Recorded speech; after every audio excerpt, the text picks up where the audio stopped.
Slowly but surely, while the American and the Israeli side keep saying over and over again that they have actually diminished Iran's launch capabilities, Iran has been taking out piece by piece all of the different eyes and ears that they have in this region that play a very consequential role in Israeli defenses. Okay? Do you understand? They're not lobbing missiles and lobbing Shahed drones. Yeah, breaking. Iran's underground Damavand missile fortress just got obliterated. The IRGC secret ballistic missile and air defense base east of Tehran, buried deep in the mountains, has been hit hard by relentless U.S. and Israeli strikes. So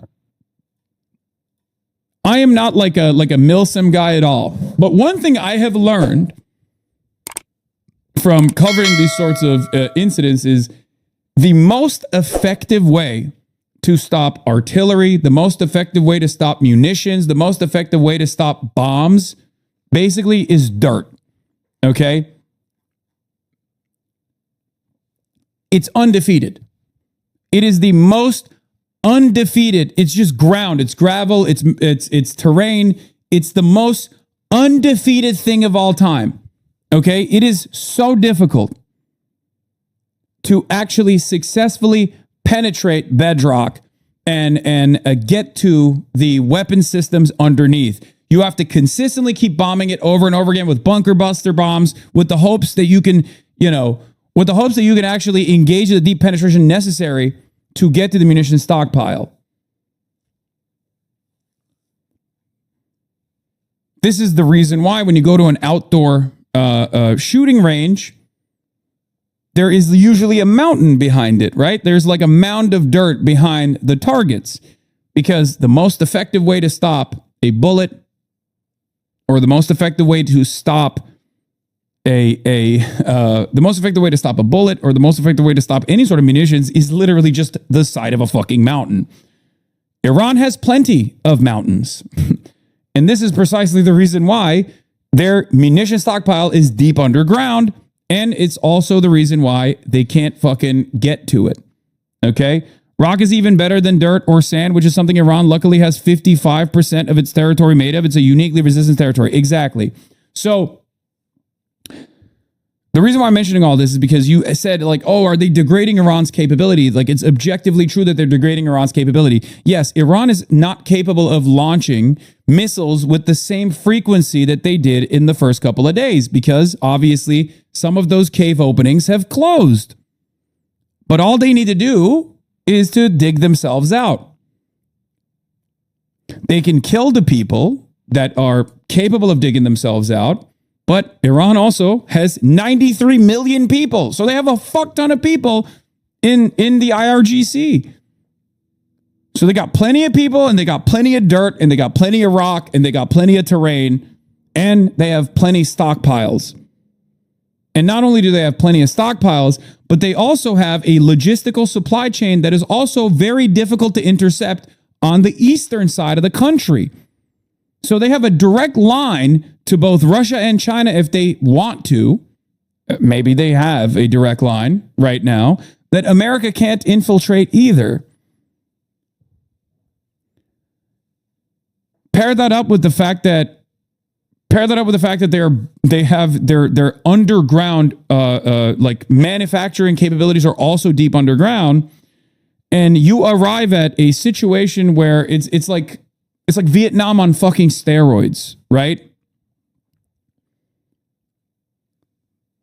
This is the difference. It's a country that has designed its entire defense and offensive capabilities for this very moment. And you're seeing the results of that right now. That's why a lot of people who are used to America dominating, America fucking shit up, are having a hard time coming to the recognition that, like, this fortress design of this country is actually capable of withstanding a metric ton of damage, far more damage than America and Israel have actually been able to throw in the ways of all of their other enemies, right? Like, there's no similarity between Afghanistan with the Taliban. There's no similarity between this and like Iraq there's guerrilla warfare, there's counterinsurgency techniques with boots on the ground military warfare. And that obviously is also another war of attrition of a different sort. But like this is very different. If we're talking about like maintaining air superiority, with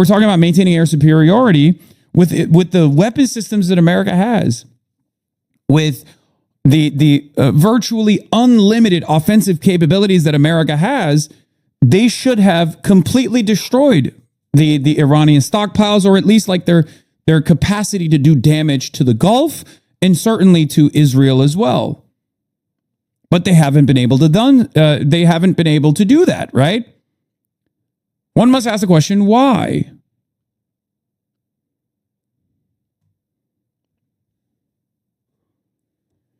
How is Iran's food and energy situation over the next few months? Serious question. Iran is an incredibly self-sustaining country as well. Also due to American-born limitations, ironically enough. But yeah, they are a self-sustaining country. I don't know like what natural resources they lack in times of conflict. I suspect water would probably be a problem. But as far as like their agricultural output goes, like unless America starts literally blowing up their agri-production, which they could, I wouldn't put it past them to do that because they're fucking disgusting. I suspect that they're fine for the most part.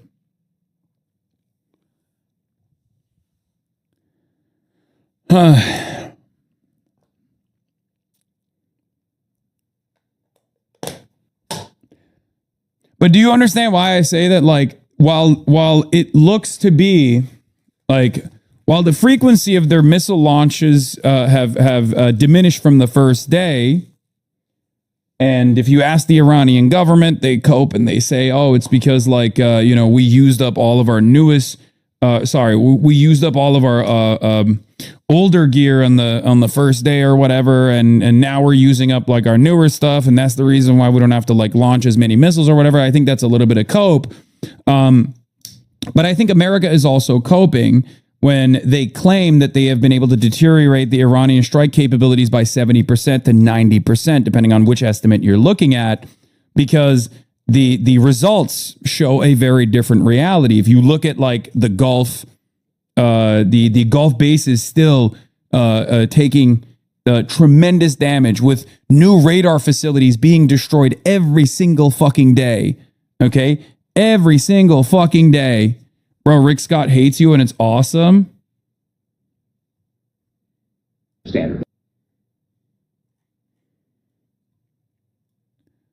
Rick Scott?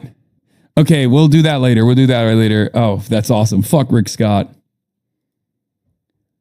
Yeah, Iran is blinding the U.S. and Israel, taking out the THAAD radar in Jordan, in the UAE, Bahrain, Qatar, perhaps KSA, and Kuwait.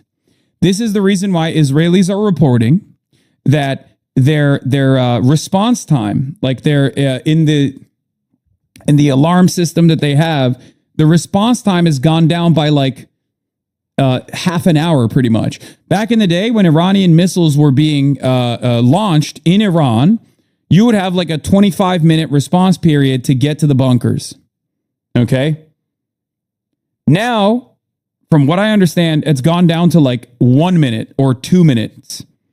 The reason why it's no longer 25 minutes or 15 minutes or 10 minutes, but it's 2 minutes, is because the radar capabilities have diminished.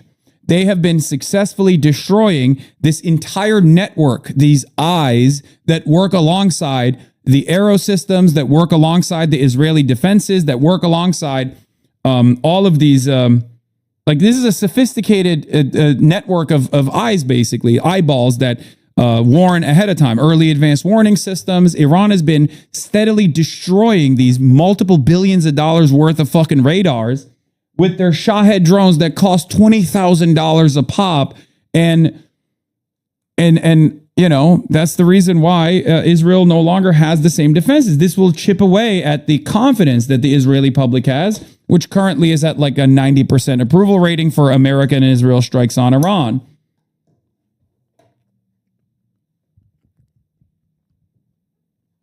Iran is blinding the U.S. Israeli defenses taking out THAAD radar in Jordan, UAE, says Mark Ames. Bahrain, Qatar, perhaps KSA in Kuwait. Iranian intelligence and targeting is the big surprise of this war so far for the arrogant, overconfident Trump meatheads who wildly underestimated their opponent. Yeah. Third time this evening, there has been a missile warning of incoming fire from Iran towards Israel, and no sirens have sounded in the Jordanian capital. I have no idea if it's related to this. People more expert than me can say. The radar for a THAAD system was struck and apparently destroyed in Jordan, while 2 other THAAD radar systems may have been hit in the UAE.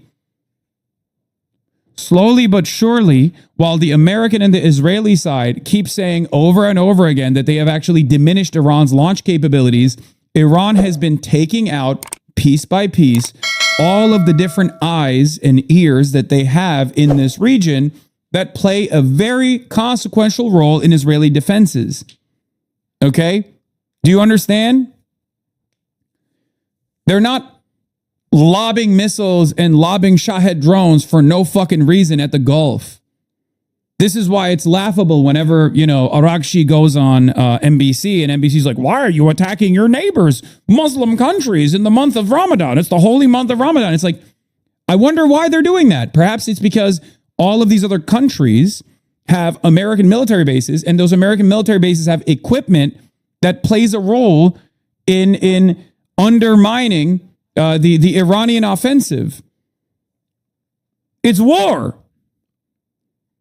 It's also very expensive, for the record. It's not like they're not just blowing up these systems to engage in a war of attrition where for the ROI favors the Iranian response as opposed to the American defense. Like, that's not the only reason. That is, obviously helpful if their goal is to apply pressure to the American government to withdraw. It's certainly helpful in that regard. But that's not the only reason why they're doing it. They're doing it because they want to shut off the defenses, the Israeli defenses, so that it makes it all the more difficult for Israel to continue its endless offensive.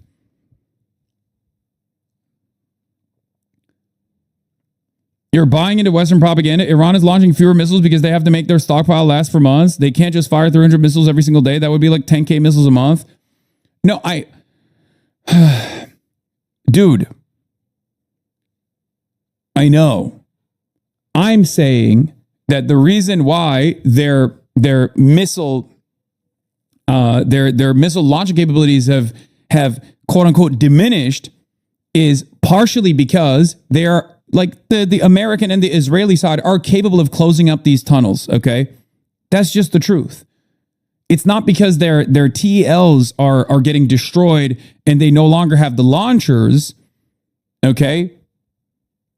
They are slowly but surely degrading the air defenses and the radar capabilities of the American and the Israeli side. That is the achievement here for the Iranian side. Their goal, their military goal right now is very clearly to destroy American and Israeli defenses slowly but surely. But it takes a while for them to reopen those tunnels. That's my point. I'm sure that if they wanted to, I'm sure if they didn't get any degradation whatsoever, they would probably be launching even more missiles at Kuwait, even more missiles in Bahrain, even more missiles in the direction of those radar systems. And on top of that, consistently pepper Israel with their older stockpile. Their older munitions stockpile is probably still pretty large. But the reason why their capabilities of this conversation started because I was literally telling a chatter that their capabilities have not degraded in the way that the chatter thinks, because they're like, oh, they're not hitting Israel as much.